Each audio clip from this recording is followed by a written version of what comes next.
Hello students, welcome to D Kumar classes. तो आज हम लोग कॉन्फॉर्मेशनल आइसोमेरिज्म का लेक्चर नंबर 2 करेंगे। तो पिछले लेक्चर में मैंने आप लोगों को कॉन्फॉर्मेशनल आइसोमेरिज्म का इंट्रोडक्शन बताया था कि what is the conformational isomers and what is the conformational isomerism. तो कॉन्फॉर्मेशनल आइसोमर स्टीरियो आइसोमर है। Stereo isomers means compounds having same molecular formula, same structural formula, but different relative arrangement of atom or group in space. The different relative arrangement of atom or group in space arise due to rotation about carbon-carbon single covalent bond called conformer, and this phenomenon is called conformational isomerism. तो conformational isomers क्या है? तो stereo isomer है जो arise होता है due to group rotation about carbon carbon single bond. तो यदि हम ग्रुप को रोटेट करते हैं about carbon carbon single bond तो पोटेंशियल एनर्जी कॉन्फॉर्मर की चेंज कर जाती है due to change in van der Waals repulsion. ध्यान दें, वान डर वाल्स रिपल्सन मतलब एटम और ग्रुप के बीच में लगने वाली रिपल्सन डायरेक्टली प्रोपोर्शनल होती है, साइज का इन्वर्सली प्रोपोर्शनल होती है डिस्टेंस बिटवीन ग्रुप की। मतलब ग्रुप जितनी नज़दीक होंगी उतनी ज़्यादा वान डर वाल्स रिपल्सन होगी, मतलब उस मॉलिक्यूल की उतनी ज़्यादा पोटेंशियल एनर्जी होगी। लेकिन अगर ग्रुप को दूर करते जाएं तो वान डर वाल्स रिपल्सन घटती चली जाएंगी, मतलब मॉलिक्यूल की पोटेंशियल एनर्जी घटती चली जाएंगी, मतलब अगर अलग अलग कंपाउंड होता चला जाएगा। तो यदि हम कार्बन कार्बन बॉन्ड के अबाउट ग्रुप को रोटेट करते हैं तो हर रोटेशन के बाद अलग अलग कंपाउंड फॉर्म होती चली जाती है। मतलब एक मॉलिक्यूल में ग्रुप के रोटेशन के कारण infinite number of conformers form हो जाती है। फिर मैंने आपको बताया था न्यूमैन प्रोजेक्शन फार्मूला। तो to represent 3 dimensional structure of conformer into 2 dimension we use Newman projection formula. 3 dimensional structure of conformer को 2 डायमेंशन में रिप्रेजेंट करने के लिए हम लोग यूज करते हैं न्यूमैन प्रोजेक्शन। तो for Newman projection we look along carbon carbon single bond. Newman projection के लिए हम लोग कार्बन कार्बन सिंगल बॉन्ड के अलोंग देखते हैं।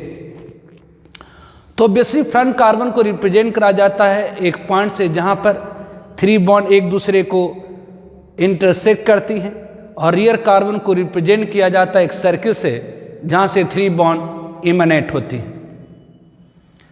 Among infinite number of conformers, एक मॉलिक्यूल में कॉन्फॉर्मर की संख्या इनफाइनाइट हो सकती है लेकिन 2 एक्सट्रीम फॉर्म होती है। एक को कहा जाता है स्टैगर्ड कॉन्फॉर्मर और दूसरे को कहा जाता है इक्लिप्स कॉन्फॉर्मर। तो स्टैगर्ड कॉन्फॉर्मर क्या है? तो वह कॉन्फॉर्मर जिसमें डायहेड्रल एंगल 60 डिग्री की हो, that is called staggered conformer. Staggered conformer more stable होता है क्योंकि इसमें वान डर वाल्स रिपल्सन मिनिमम होती है, इसीलिए स्टैगर्ड कॉन्फॉर्मर को हम लोग स्टेबल कॉन्फॉर्मर भी कहते हैं। इक्लिप्स कॉन्फॉर्मर ऐसे कॉन्फॉर्मर जिसमें डायहेड्रल एंगल 0 डिग्री की हो, that is called Eclipse conformer. Dihedral angle क्या होता है? तो angle between 2 bond on adjacent atom. दो अगल बगल एटम के ऊपर जो बॉन्ड है उसके बीच की जो एंगल होती है उसे हम कहते हैं डायहेड्रल एंगल। तो इतना तक मैंने आपको पिछले वीडियो लेक्चर में बता रखा है। जिन किन्हीं का छूटा है तो पहले वो कॉन्फॉर्मेशनल आइसोमेरिज्म वीडियो लेक्चर 1 को कर करके ही यहाँ पर आएंगे, अदरवाइज आपको इस वीडियो लेक्चर में चीज़ें समझ में नहीं आएंगी। तो इसमें जो मोस्ट इम्पॉर्टेंट है कॉन्फॉर्मेशनल आइसोमेरिज्म हम लोगों के कोर्स में obviously for JEE NEET 11th-12th में जो इम्पॉर्टेंट है, बड़ा ही इंपॉर्टेंट है, analysis of conformational isomerism in n butane. N butane मतलब नॉर्मल ब्यूटेन। तो नॉर्मल ब्यूटेन में कॉन्फॉर्मेशनल आइसोमेरिज्म की एनालिसिस बड़ा इंपॉर्टेंट है, बहुत बार पूछ चुका है इसे, जेई एडवांस में भी, नीट में भी, मतलब सीबीएसई पीएमटी में भी। तो ऑब्वियसली ये इम्पॉर्टेंट है।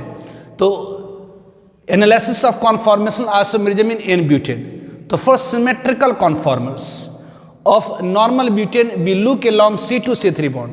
अगर देखिए नॉर्मल ब्यूटेन में 4 कार्बन है, 1 2 3 4. फॉर सिमेट्रिकल कॉन्फॉर्मर मतलब जिस कार्बन कार्बन बॉन्ड के लॉन्ग हम रोटेशन करेंगे दोनों साइड में ग्रुप सेम रहे, तो सिमेट्रिकल कॉन्फॉर्मर के मतलब इधर से इंड करें तो ऐसा ही, इधर से इंड करें तो वैसा ही. तो for symmetrical conformer we look along C2 C3 bond. तो हमने इन सारे कार्बन की नंबरिंग कर दी है. ये फर्स्ट कार्बन, ये सेकेंड कार्बन, ये थर्ड कार्बन, ये फोर्थ कार्बन. ये फर्स्ट कार्बन, ये सेकेंड कार्बन, ये थर्ड कार्बन और ये फोर्थ कार्बन.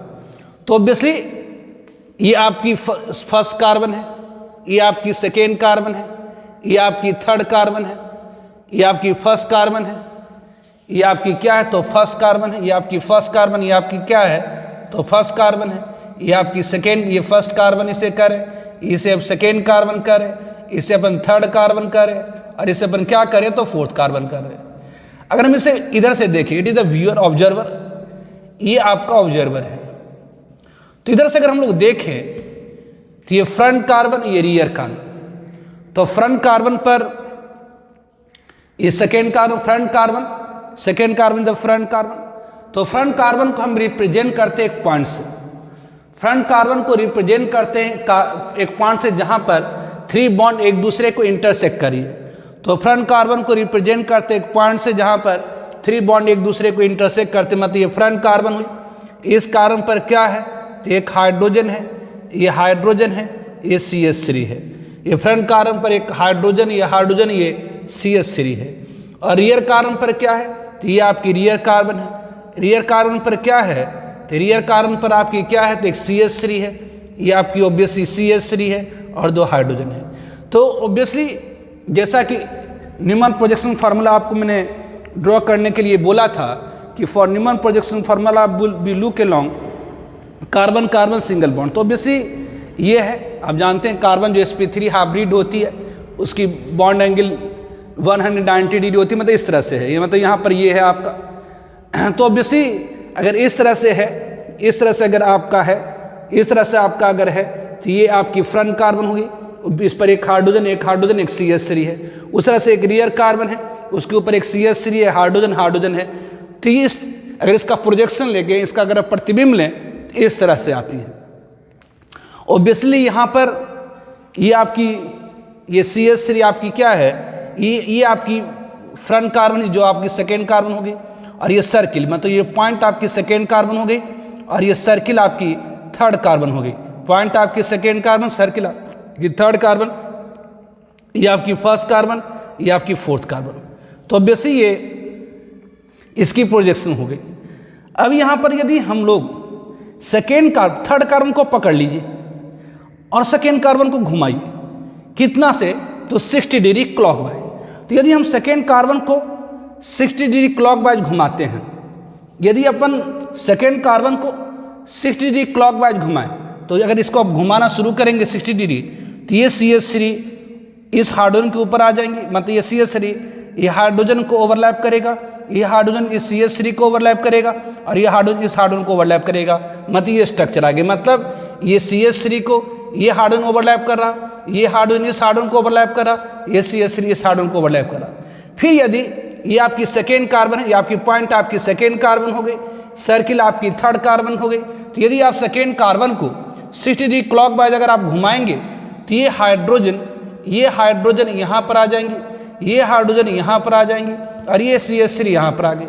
फिर यदि इसे हम पकड़ करके 60 डिग्री क्लॉकवाइज अगर हम घुमाएं, अगर इसे हम पकड़ करके 60 डिग्री क्लॉकवाइज घुमाएं तो क्या होगी तो ये हाइड्रोजन यहाँ पर आ जाएंगे, ये हाइड्रोजन इसके ऊपर आ जाएंगे और ये CH3 इसके ऊपर आ जाएंगे. तो ऑब्वियसली अगर इसे हम 60 डिग्री क्लॉकवाइज घुमाएं तो ये CH3 इस CH3 को ओवरलैप करेगा, ये हाइड्रोजन इस हाइड्रोजन को ओवरलैप करेगा, ये हाइड्रोजन इस हाइड्रोजन को ओवरलैप करेगा. फिर यदि ध्यान दीजिए पॉइंट आपकी सेकेंड कार्बन है और सर्किल आपकी थर्ड कार्बन है, तो अगर हम इसे घुमाएं ऑब्वियसली 60 डिग्री क्लॉकवाइज तो क्या होगी तो ये CH3 यहाँ पर आ जाएंगे. अगर इसे 60 डिग्री क्लॉकवाइज घुमाएं तो क्या होगी तो ये CH3 ये जो CH3 यहाँ पर आ जाएंगे, ये जो हाइड्रोजन है यहाँ पर आ जाएंगे और ये जो हाइड्रोजन है यहाँ पर आ जाएंगे. फिर यदि हम 60 डिग्री क्लॉकवाइज घुमाएं तो फिर यदि हम 60 डिग्री क्लॉकवाइज घुमाएं तो ये सी एस, अगर इसे 60 डिग्री फिर क्लॉकवाइज घुमाएं तो ये सी एस 3 इस हार्डन के ऊपर आ जाएंगे, ये हार्डन फिर इस हार्डन के ऊपर आ जाएंगे, ये हार्डन इस सी एस 3 के ऊपर आ जाएंगे, मतलब ये।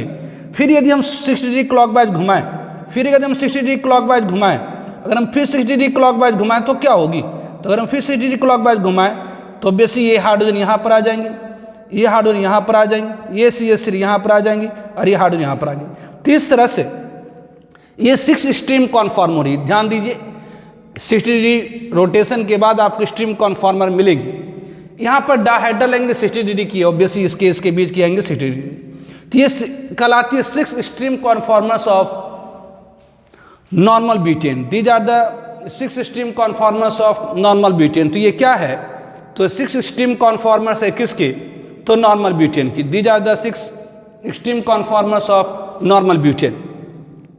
इन 6 स्ट्रीम कॉन्फॉर्मर्स में यदि आप गौर से देखें तो यहाँ पर CH3 ग्रुप CH3 ग्रुप एक दूसरे के अपोजिट हैं।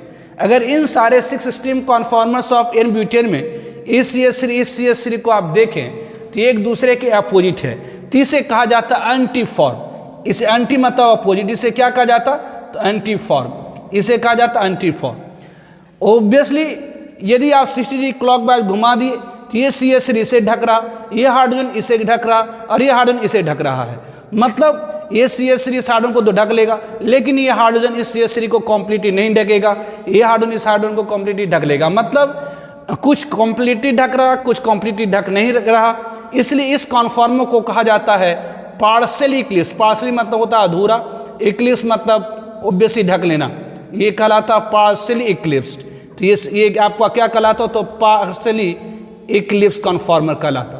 तो ये सेकेंड क्या कहलाती हैं, तो ये पार्शियली इक्लिप्स कॉन्फॉर्मर कहलाती हैं। ये सेकेंड क्या कहलाती, तो पार्शियल इक्लिप्स। फिर यदि आप इसे मतलब फ्रंट कार्बन को मतलब पॉइंट को पकड़ करके आप 60 डिग्री क्लॉकवाइज घुमा देंगे तो ये फॉर्म आ जाती है। यहाँ पर जो ग्रुप है, जो CH3 ग्रुप एक दूसरे के लेफ्ट राइट है, इसीलिए इस कॉन्फॉर्मर को कहा जाता है गॉज। इसे कहा जाता है गॉज फॉर्म, इसे कहा जाता है गॉज फॉर्म या स्क्यू फॉर्म, इसे कहा जाता है गॉज फॉर्म या स्क्यू फॉर्म, इसे कहा जाता है गॉज फॉर्म और स्क्यू फॉर्म। फिर यदि इस फ्रंट कार्बन को पकड़ करके 60 डिग्री क्लॉकवाइज घुमा देंगे तो ये CH3 इसे ढक लेगा, ये हाइड्रोजन इसे ढक लेगा और ये हाइड्रोजन इसे ढक लेगा और कॉम्प्लीटली ढक लेगा। ये CH3 से कॉम्प्लीटली ढक लेगा, ये हाइड्रोजन इस हाइड्रोजन को कॉम्प्लीटली ढक लेगा, ये हाइड्रोजन इस हाइड्रोजन को कॉम्प्लीटली ढक लेगा। तो इस कॉन्फॉर्मर को कहा जाता है फुल्ली इक्लिप्स। इसे कहा जाता है फुल्ली इक्लिप्स कॉन्फॉर्मर, इसे कहा जाता है फुल्ली इक्लिप्स कॉन्फॉर्मर, इसे कहा जाता है फुल्ली इक्लिप्स कॉन्फॉर्मर। ये कहलाता है फुल्ली इक्लिप्स कॉन्फॉर्मर, इसे कहा जाता है फुल्ली इक्लिप्स कॉन्फॉर्मर। फिर यदि आप इसे 60 डिग्री क्लॉकवाइज घुमाएंगे तो ये हाइड्रोजन आपका यहाँ पर आ जाएगा, ये CH3 आपकी यहाँ पर आ जाएंगी और ये हाइड्रोजन यहाँ पर आ गई। तो यहाँ पर डायहेड्रल एंगल ऑब्वियसली 60 डिग्री है, तो ये यहाँ भी CH3 एक दूसरे के लेफ्ट राइट है, इसलिए इसे भी कहा जाता है गॉज कॉन्फॉर्मर। इसे भी क्या कहा जाता, तो गॉज फॉर्म। इसे भी क्या कहा जाता है, तो ये गॉज कॉन्फॉर्मर कहा जाता है, इसे भी गॉज कॉन्फॉर्मर कहा जाता है। फिर यदि आप 60 डिग्री क्लॉकवाइज घुमा दें तो ये हाइड्रोजन इसे ढकेगा, ये हाइड्रोजन इस CH3 को ढकेगा, लेकिन पार्शियली मतलब पूरा नहीं, ये CH3 इस हाइड्रोजन को ढकेगा। मतलब एक ग्रुप दूसरे को ओवरलैप कर रहा है, एक ग्रुप दूसरे को ओवरलैप कर रहा है, इसीलिए ये इक्लिप्स फॉर्म होगी और ये होगा पूरी तरह नहीं ढक रहा, इसलिए इसे क्या कहेंगे, पार्शियल इक्लिप्स। जिससे क्या कहेंगे, पार्शियल इक्लिप्स। ठीक है, तो ये 6 स्ट्रीम कॉन्फॉर्मर्स होती हैं। स्ट्रीम कॉन्फॉर्मर्स मीन्स जिसमें डायहेड्रल एंगल 0 डिग्री और 60 डिग्री हो। तो ऑब्वियसली एन ब्यूटेन में ये 6 स्ट्रीम कॉन्फॉर्मर्स है।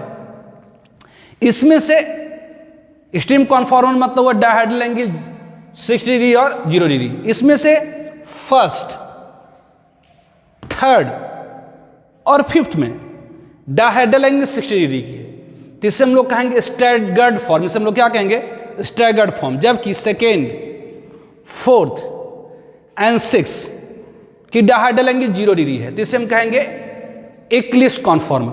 तो फर्स्ट, थर्ड और फिफ्थ में डायहेड्रल एंगल 60 डिग्री की है, इसीलिए इसे हम स्टैगर्ड कॉन्फॉर्मर कहेंगे। जबकि सेकेंड, 4 और 6 में डायहेड्रल एंगल 0 डिग्री की है, इसलिए इसे हम लोग कहेंगे इक्लिप्स कॉन्फॉर्मर। अब इसमें से फर्स्ट, थर्ड और फिफ्थ में first is called anti conformer, क्योंकि यहां पर ग्रुप एक दूसरे के अपोजिट है। जबकि थर्ड एंड फिफ्थ को कहा जाता है गॉज कॉन्फॉर्मर। तो फर्स्ट को कहा जाता है anti conformer, third and fifth जो स्टैगर्ड कॉन्फॉर्मर है, ध्यान दीजिए फर्स्ट, थर्ड और फिफ्थ तीनों स्टैगर्ड है, लेकिन इसमें से फर्स्ट को कहा जाता है एंटी, थर्ड और फिफ्थ को कहा जाता है गॉज। उसी तरह से सेकेंड, फोर्थ और सिक्स, सेकेंड, फोर्थ और सिक्स, सेकेंड, फोर्थ और सिक्स क्या है? इक्लिप्स कॉन्फॉर्मर है। मतलब इसमें इन तीनों में डायहेड्रल एंगल 0 डिग्री की है, इन तीनों में डायहेड्रल एंगल 0 डिग्री की है। लेकिन इसमें फोर्थ, जो इसमें जो फोर्थ है उसमें ग्रुप एक दूसरे को कॉम्प्लीटली मतलब फुल्ली कवर कर ले रहा है, इसलिए इसे कहा जाता है फुल्ली इक्लिप्स। इसे कहा जा रहा है फुल्ली इक्लिप्स और इसे कहा जा रहा पार्शियल इक्लिप्स। इसे कहा जाता है फुल्ली इक्लिप्स, इसे कहा जाता है पार्शियल इक्लिप्स। तो this among 6 extreme conformers of n butane, first, third and fifth आपकी हो गई स्टैगर्ड फॉर्म, जबकि सेकेंड, फोर्थ और सिक्स हो गई eclipse form. First, third, fifth में फर्स्ट को कहा जाता है एंटी कॉन्फॉर्मर, जबकि थर्ड और फिफ्थ को कहा जाता है गॉज कॉन्फॉर्मर। जबकि सेकेंड, फोर्थ और सिक्स, सेकेंड, फोर्थ और सिक्स, सेकेंड, फोर्थ और सिक्स इज इक्लिप्स कॉन्फॉर्मर, जिसमें से fourth is called full Eclipse, जबकि सेकेंड और सिक्स को कहा जाता है पार्शियल इक्लिप्स। तो अब जरा देखिए, अब एंटी कॉन्फॉर्मर में क्या है कि ये जो ग्रुप है, ये जो बड़ा सा ग्रुप है, ये जो ग्रुप है एक दूसरे के फारदेस्ट है, फारदेस्ट मतलब सबसे ज़्यादा दूर है, तो इसमें मौजूद इलेक्ट्रॉन, इसमें मौजूद इलेक्ट्रॉन एक दूसरे को मिनिमम रिपल्सन लगाएगा। इसीलिए इस एंटी फॉर्म की जो स्टेबिलिटी होती है वो सबसे कम होती है। जबकि फुल इक्लिप्स में जो ग्रुप होता है एक दूसरे के बिल्कुल नज़दीक होता, तो यहाँ ग्रुप एक दूसरे के बिल्कुल नज़दीक होने से वान डर वाल्स रिपल्सन मैक्सिमम होती है। वान डर वाल्स रिपल्सन मैक्सिमम होने से इसकी स्टेबिलिटी सबसे कम होती है। तो इनसे वो 6 एक्सट्रीम कॉन्फॉर्मर में सबसे ज़्यादा स्टेबिलिटी होती है एंटी कॉन्फॉर्मर की और सबसे कम होती है फुल इक्लिप्स की। और ऑब्वियसली गॉच और पार्शियल इक्लिप्स में, गॉच में जो वान डर वाल्स रिपल्सन है वो कम होता है। कि कम क्यों होता? क्योंकि यहाँ ग्रुप फारदेस्ट है, यहाँ ग्रुप फारदेस्ट है, जबकि यहाँ पर ग्रुप क्या हुआ है, यहाँ पर एटम और ग्रुप, यहाँ पर एटम और ग्रुप बिल्कुल क्लोजेस्ट है। इसीलिए गॉच की स्टेबिलिटी ज़्यादा होती है पार्शियल इक्लिप्स से। तो overall stability order of different extreme conformers of n butane अगर कहा जाए तो इसमें एंटी फॉर्म की स्टेबिलिटी ज़्यादा है। किससे? तो गॉच से। गॉच की स्टेबिलिटी ज़्यादा होती है पार्शियल इक्लिप्स से और पार्शियल इक्लिप्स की ज़्यादा होती है फुल इक्लिप्स से। तो अब इसी से हम लोग लिख देते हैं, इसे अपन लिख देते हैं, इसका आप स्क्रीनशॉट ले सकते हैं। तो एमोंग, इसे अपन लिख देते हैं कि among these 6 extreme conformer, 6 extreme conformer of n-butane, first, third and fifth are staggered मतलब इसमें डायहेड्रल एंगल 60 डिग्री की है, and second, fourth and sixth are eclipse conform और इक्लिप्स कॉन्फॉर्म। तो among first, third and fifth, next point, among first, third and fifth, first is called antiform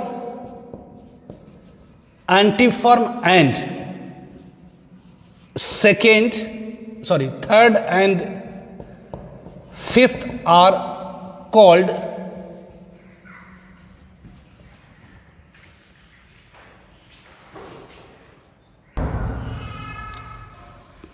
Gauge conform, are called Gauge conform.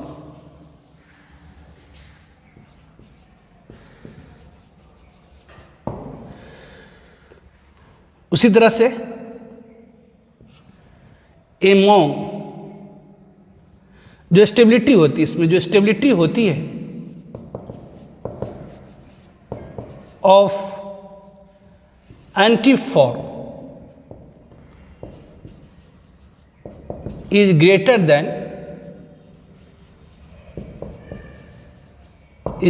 than gauge form,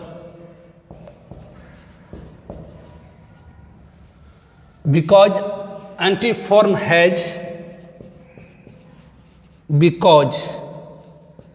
antiform have minimum van der Waals repulsion.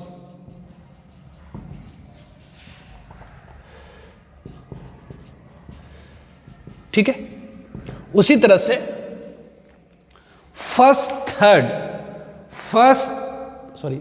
उसी तरह से second, fourth and six, second, fourth और six आज Eclipse conformer, मतलब इन सारे में dihedral angle 0 degree की है। सेकेंड, फोर्थ और six are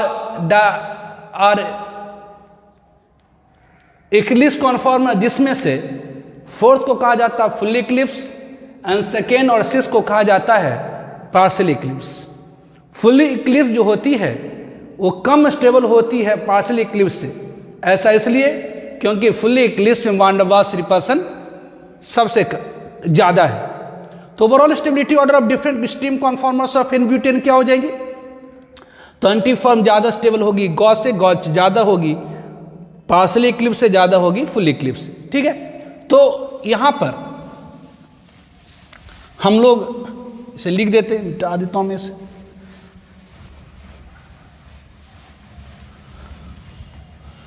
तेमोंग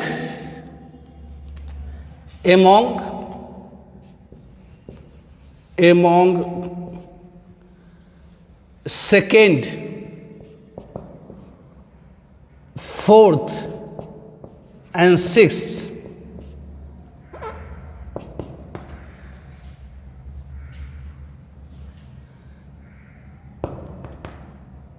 fourth is called fully eclipsed conformer, and second, six are called partially eclipsed conformer. तो ओवरऑल स्टेबिलिटी ऑर्डर, जो स्टेबिलिटी होती है, stability of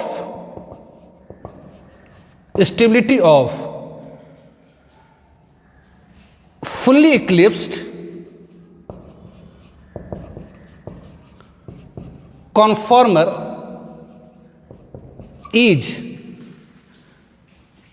lesser than partially eclipsed, lesser than partially eclipsed conformer, lesser than partially eclipsed conformer.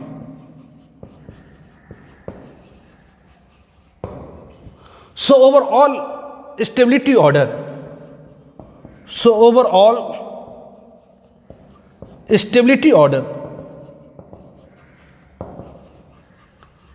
of different extreme conformer of N-butane is तो अगर overall stability order of different extreme conformers of normal butane अगर हम देखें तो anti form जो stability होती है anti form की ज्यादा होती है किससे? तो गॉज फॉर्म से। गॉज फॉर्म ये इसकी स्क्यू फॉर्म में कहते हैं, ज्यादा होती है पार्सली इक्लिप्स। पार्सली इक्लिप्स की ज्यादा होती है फुल इक्लिप्स। ठीक है, तो this is the overall stability of different extreme conformers of n butane. तो ऑब्वियसली नॉर्मल ब्यूटेन में 6 एक्सट्रीम कॉन्फॉर्मर है, जिससे first, third and fifth are staggered, second, fourth, six are eclipse conformer. Among first, third and fifth, first को कहा जाता है anti form, second and fifth को कहा जाता है गॉज फॉर्म। जो स्टेबिलिटी होती है एंटी फॉर्म की ज़्यादा होती है गॉज फॉर्म से, क्योंकि एंटी फॉर्म में minimum van der Waals repulsion होता है। Second, fourth and six are eclipse conformer, जिसमें से fourth is called full eclipse and second and six are called partial eclipse. जो स्टेबिलिटी होती है फुल इक्लिप्स कॉन्फॉर्मर की lesser than partial eclipse conformer. क्यों? क्योंकि फुल इक्लिप्स में van der Waals repulsion, मतलब ग्रुप के बीच जो ग्रुप की दूरी है बहुत कम है, इससे वान डेर वाल्स रिपल्सन सबसे ज़्यादा है, इससे स्टेबिलिटी कम है। तो ओवरऑल स्टेबिलिटी ऑर्डर और different extreme conformers of n butane, ten butane के डिफरेंट एक्सट्रीम कॉन्फॉर्मर की ओवरऑल स्टेबिलिटी क्या हो गई? तो anti form is more stable than gauche form, is more stable than partial eclipse, is more stable than full eclipsed. इसका आप screenshot ले लीजिए। तो ऑल्दो जो स्टेबिलिटी होती है एंटी कॉन्फॉर्मर की ज़्यादा होती है गॉज कॉन्फॉर्मर से, लेकिन there are some examples in which stability of anti form is lesser than gauge form. This happens because gauge form intramolecular hydrogen bond, which is not possible in antiform. तो although मतलब यद्यपि जो stability होती है, stability of antiform is greater than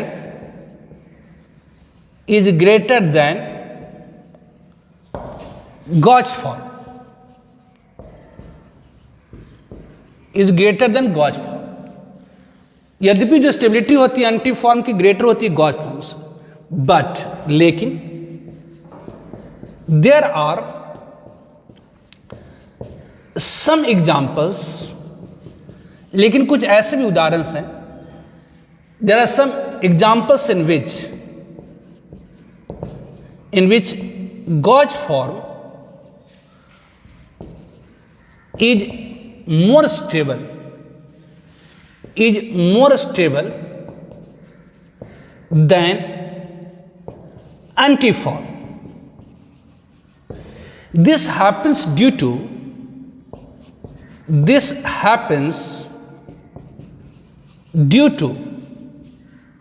formation of intramolecular hydrogen bond, intramolecular hydrogen bond in, this happens due to formation of intramolecular hydrogen bond in gauge form, which is not possible, which is geometrically, संरचना के अनुसार से geometrically not possible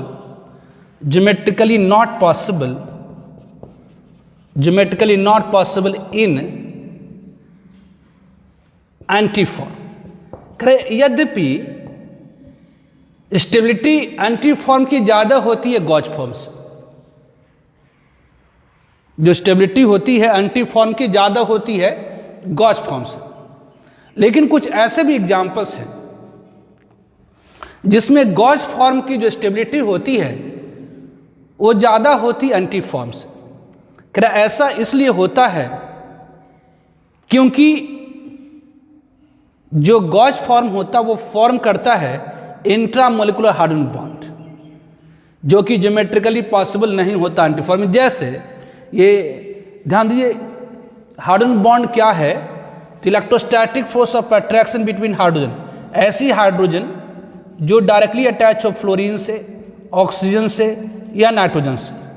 ऐसी hydrogen जो directly attach होती है fluorine, oxygen और nitrogen से, उसके ऊपर सब्सटेंशियल पॉजिटिव चार्ज आ जाता है और ये हाइड्रोजन दूसरे मॉलिक्यूल या अपने ही मॉलिक्यूल के दूसरे फ्लोरीन से, ये हाइड्रोजन किसी दूसरे फ्लोरीन से, ऑक्सीजन से या नाइट्रोजन से जाकर क्या होता है? तो चिपकता है। तो इसी को हम लोग कहते हैं हाइड्रोजन बॉन्ड। हाइड्रोजन बॉन्ड क्या है? Electrostatic force of attraction between hydrogen. कौन सी हाइड्रोजन? तो ऐसी हाइड्रोजन जो डायरेक्टली बॉन्डेड हो किससे? फ्लोरीन, ऑक्सीजन और नाइट्रोजन। सारा हाइड्रोजन नहीं, वैसी हाइड्रोजन जो डायरेक्टली अटैच होती है किससे? तो फ्लोरीन, ऑक्सीजन और नाइट्रोजन से, वो चिपक जाता है दूसरे फ्लोरीन, ऑक्सीजन और नाइट्रोजन से, कहलाता hydrogen bond.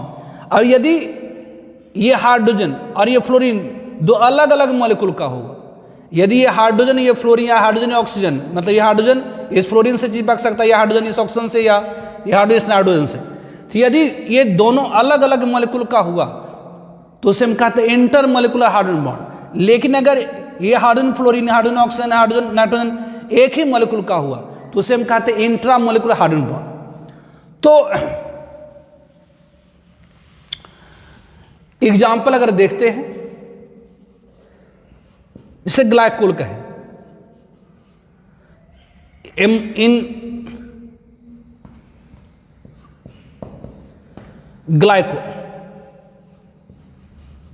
Glycol in conformer of glycol, in conformers of glycol जो स्टेबिलिटी होती है, stability of gauche form is greater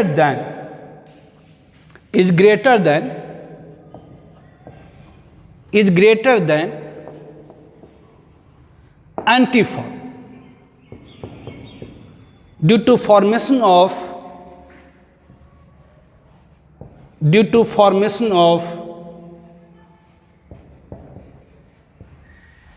intramolecular hydrogen bond, intramolecular H bond मतलब हाइड्रोजन बॉन्ड। कह रहा है कि जैसे in conformation of glycol means CH2OH, ये CH2OH it is the glycol. Obviously अगर इसे हम लोग इसके एक्सट्रीम कॉन्फॉर्मर को अगर हम ड्रॉ करें तो इस कार्बन पर OH है, दो हाइड्रोजन है, इस कार्बन पर ऑब्वियसली OH और हाइड्रोजन है, दो हाइड्रोजन है। तो अगर इसे हम लोग देखें तो एक फ्रंट कार्बन, एक रियर कार्बन होगा। तो इसके कन्फॉर्मर अगर हम इसका एंटी और गॉज फॉर्म ड्रॉ करें तो इसकी एंटी फॉर्म क्या होगी? तो ऑब्वियसली ये एक circle is the rear carbon, point is the front carbon. Front carbon पर मान लेते हैं कि ये तीन OH है, सिमेट्रिकल ये H है, ये H। इसका एंटी फॉर्म तो बिल्कुल आसान होता है, एक फ्रंट मतलब एक पॉइंट डालिए, एक सर्किल डालिए, पॉइंट पर तीन बॉन्ड 120 पर लगा दीजिए। यहाँ अगर OH, ये हाइड्रोजन। ऑब्वियसली इसका अगर एंटी फॉर्म लिखना है तो ये सर्किल आपका रियर कार्बन हुआ, यहाँ पर नीचे में OH हो गया, ये H, ये H। तो ये क्या कहलाएंगे? Anti form. ये आपकी क्या होगी? तो एंटी फॉर्म, ये एंटी फॉर्म। अब इसकी गॉज फॉर्म क्या है? तो ये आपका circle is the rear carbon and point is the front carbon. इसके ऊपर OH है, मतलब ये O है, H है, ये हाइड्रोजन है, ये हाइड्रोजन है। इसका गॉज फॉर्म क्या होगा? तो दिस वन। गॉज मतलब अगल बगल, ग्रुप अगल बगल, मतलब ये OH है, ये आपका H है, ये H है। ये रियर कार्बन पर क्या है? तो दो हाइड्रोजन, एक OH। ये सर्किल आपका रियर कार्बन हो गया, एक OH, दो हाइड्रोजन। अब ये हाइड्रोजन डायरेक्टली अटैच ऑक्सीजन से, तो ये हाइड्रोजन का डायरेक्टली अटैच ऑक्सीजन से, तो इस हाइड्रोजन के ऊपर क्या होगी? तो आप जानते हो ऑक्सीजन, फ्लोरीन, नाइट्रोजन, ये सारे की इलेक्ट्रोनेगेटिविटी बहुत ज़्यादा होती है। इस कारण से ये हाइड्रोजन का इलेक्ट्रॉन ऑक्सीजन की तरफ शिफ्ट कर जाएगा, मतलब यहाँ सब्सटेंशियल पॉजिटिव चार्ज हो जाएगी और इस ऑक्सीजन के ऊपर नेगेटिव चार्ज होगी। तो इस हाइड्रोजन और ऑक्सीजन के बीच में इलेक्ट्रोस्टैटिक अट्रैक्शन होगी, तो इसी इलेक्ट्रोस्टैटिक अट्रैक्शन को कहते हैं हाइड्रोजन बॉन्ड। अब ये OH और ये हाइड्रोजन डायरेक्टली अटैच है ऑक्सीजन से, ये हाइड्रोजन और ये ऑक्सीजन, ये हाइड्रोजन ये ऑक्सीजन एक ही मॉलिक्यूल का है। ये हाइड्रोजन और ऑक्सीजन एक ही मॉलिक्यूल का है, अलग अलग मॉलिक्यूल का नहीं है, और ये आपस में चिपक रहा है। जिसे कहें इंट्रामोल, इंट्रा मतलब होता है विद इन, मॉलिक्यूलर मतलब मॉलिक्यूल, ये एक ही मॉलिक्यूल के अंदर हाइड्रोजन बॉन्ड बना रहे। तो जहां कहीं भी बॉन्ड की फॉर्मेशन होती है स्टेबिलिटी इंक्रीज कर जाता है। अगर मोर स्ट्रॉन्गर बॉन्ड बना तो मोर स्टेबल होगा, अगर दोस्ती गहरी रही तो ज्यादा ड्यूरेबल होगा। अब घर में खटपट हो रहा है तो ड्यूरेबिलिटी कम जाएंगे। तो बेसिक अगर बॉन्ड स्ट्रॉन्गर हुआ तो स्टेबिलिटी बढ़ जाती थी। ये गॉज फॉर्म है। गॉज फॉर्म क्यों? क्योंकि ग्रुप एक दूसरे के लेफ्ट राइट, तो ये गॉज फॉर्म। तो गॉज फॉर्म ने क्या करा, तो इंट्रामोलिकुलर हाइड्रोजन बॉन्ड बना दिया। तो इंट्रामोलिकुलर हाइड्रोजन बॉन्ड बनने से गॉज फॉर्म की जो स्टेबिलिटी है वो बढ़ गई। कि एंटी में क्यों नहीं हो सकता इंट्रामोलिकुलर हाइड्रोजन? अब जरा देखिए, ये हाइड्रोजन है यहां पर, यहां भी सब्सटेंशियल पॉजिटिव चार्ज होगी, और ये ऑक्सीजन है यहां पर। तो ये हाइड्रोजन और ये ऑक्सीजन बहुत दूर है। तो ये इतनी दूर है कि इस पॉजिटिव और इस नेगेटिव के बीच में लगने वाली जो आकर्षण बल है वो नहीं के बराबर है। तो मतलब यहां पर हाइड्रोजन बॉन्ड नहीं हुआ। तो एंटी फॉर्म में, ग्लाइकोल के एंटी फॉर्म में जो हाइड्रोजन बॉन्ड नहीं फॉर्म हो सकती, मतलब with in molecular hydrogen bond नहीं फॉर्म हो सकती, क्योंकि ये हाइड्रोजन यहां है ऑक्सीजन की, यहां बगल में तो हाइड्रोजन है ही। यस, यहां पर बगल में हाइड्रोजन है, लेकिन यह हाइड्रोजन डायरेक्टली अटैच नहीं है। किससे? तो ऑक्सीजन, नाइट्रोजन और फ्लोरीन से। कौन सी हाइड्रोजन चिपकती है? फ्लोरीन, ऑक्सीजन, नाइट्रोजन से। तो ऐसी हाइड्रोजन जो खुद डायरेक्टली अटैच होता है किससे? तो फ्लोरीन, ऑक्सीजन और नाइट्रोजन से। वही हाइड्रोजन दूसरे फ्लोरीन, ऑक्सीजन और नाइट्रोजन से जाकर के चिपकता है। तो यहां पर हाइड्रोजन है, लेकिन यह हाइड्रोजन डायरेक्टली अटैच नहीं है फ्लोरीन, ऑक्सीजन, नाइट्रोजन से, मतलब यह हाइड्रोजन ऑक्सीजन से नहीं चिपके। तो यहां पर hydrogen bond with in molecule possible नहीं है, जबकि यहां पर hydrogen bond with in molecule possible है। इसलिए ये मोर स्टेबल होगा। किससे? एंटी फॉर्म से। तो ध्यान दीजिए, यद्यपि जो स्टेबिलिटी होती है एंटी फॉर्म की ग्रेटर होती है गॉज फॉर्म से, लेकिन कुछ ऐसे भी एग्जाम्पल्स हैं जिसमें गॉज फॉर्म की जो स्टेबिलिटी है ज्यादा होती है किससे? एंटी फॉर्म से। But there are some examples in which gauche form is more stable than anti form. This happens due to formation of intramolecular hydrogen bond in gauge form, which is geometrically not possible in anti-form. तो कुछ ऐसे उदाहरण हैं जिसमें anti form की जो stability होती है वो कम होती है गॉज फॉर्म से, या कि गॉज फॉर्म की स्टेबिलिटी ज़्यादा होती है एंटी फॉर्म से due to formation of intramolecular hydrogen bond. तो इसको आप क्या कहेंगे? It is intramolecular. ये क्या हुआ? इंट्रामोलिकुलर. ये intramolecular H bond. H bond मतलब हाइड्रोजन बॉन्ड. अब जरा देखिए, अब यहां पर कोई भी आ जाए, जैसे यहां पर तो मैंने एक एग्जाम्पल लिया ग्लाइकोल का, तो ग्लाइकोल में यहां OH है, मान लेते हैं यहां पर OH हो, यहां पर कोई भी ग्रुप ऐसा आप डाल दीजिए. अब सिर्फ ऐसा नहीं है कि सिर्फ ग्लाइकोल में ऐसा हो सकता है, यहां कोई भी ग्रुप डाल दीजिए लेकिन उस ग्रुप में फ्लोरीन हो, मतलब यहां पर फ्लोरीन अगर रहे तभी गॉज फॉर्म की ज्यादा स्टेबिलिटी होगी एंटी फॉर्म से. यदि यहां पर सपोज NO रहे तब भी इसकी स्टेबिलिटी ज्यादा होगी, क्योंकि ये फॉर्म कर देगा इंट्रामोलिकुलर हाइड्रोजन बॉन्ड. यदि यहां पर फॉर्म कर देगा इंट्रामोलिकुलर हाइड्रोजन बॉन्ड, अगर यहां पर NO2 रहे तभी फॉर्म कर देगा इंट्रामोलिकुलर हाइड्रोजन बॉन्ड. मतलब आप कह सकते हैं कि यहां पर तो एक हाइड्रोजन ऐसा हो जो डायरेक्टली अटैच हो किससे? तो फ्लोरीन, ऑक्सीजन, नाइट्रोजन से, और एक ऐसी हाइड्रोजन हो और एक ऐसा ग्रुप यहां पर G डाल देते हैं, यहाँ G. अब G की जगह पर क्या हो सकती है? यहाँ G की जगह पर आपका हो सकता है, ये G की जगह पर क्या हो सकता है? तो G की जगह पर आप जैसे आप OH ले सकते हैं, ऑब्वियसली फ्लोरीन ले सकते हैं, NO2 ले सकते हैं, NO ले सकते हैं.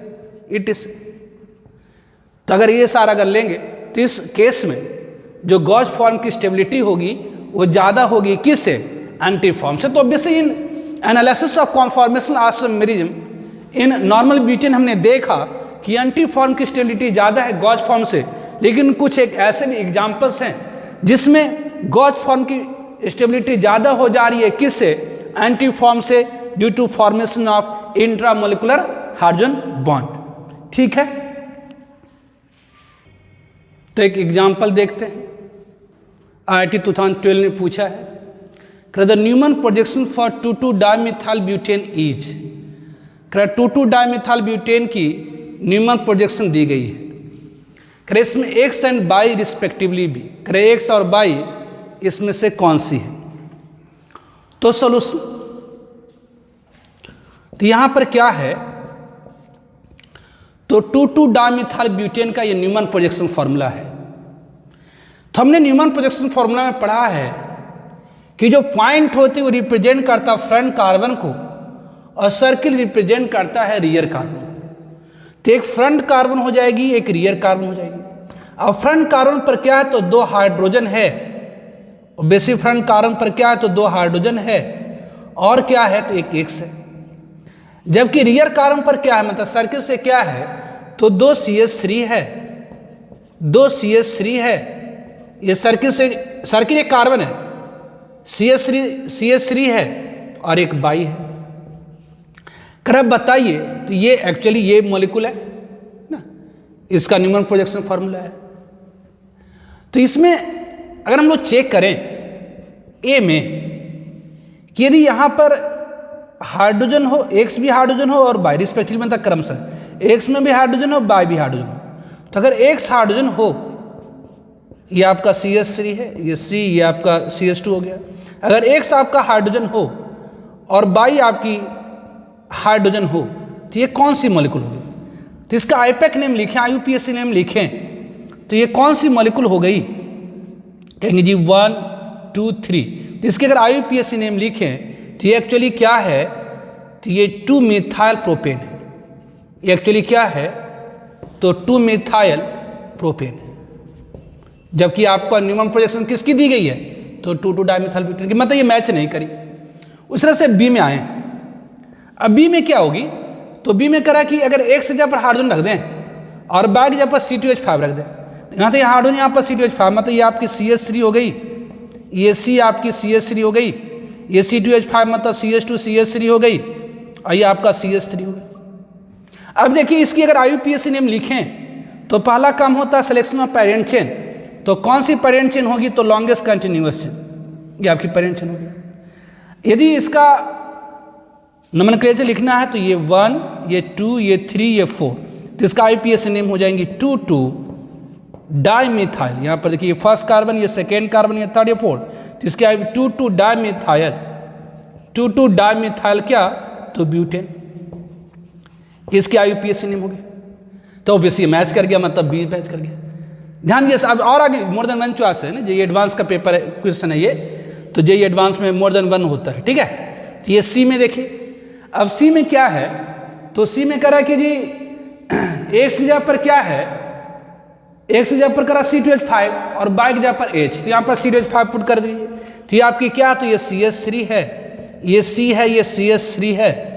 ऑब्वियसली बाई की जगह पर क्या है, तो बाई की जगह पर क्या है, तो आपका हाइड्रोजन है, क्रमशः रिस्पेक्टिवली है ना जी। तो इसलिए एक्स की जगह पर C2H5, बाई H है, ये आपका CH2 है, और एक से पर क्या, तो C2H5 मतलब क्या हुआ, तो CH2 CH3।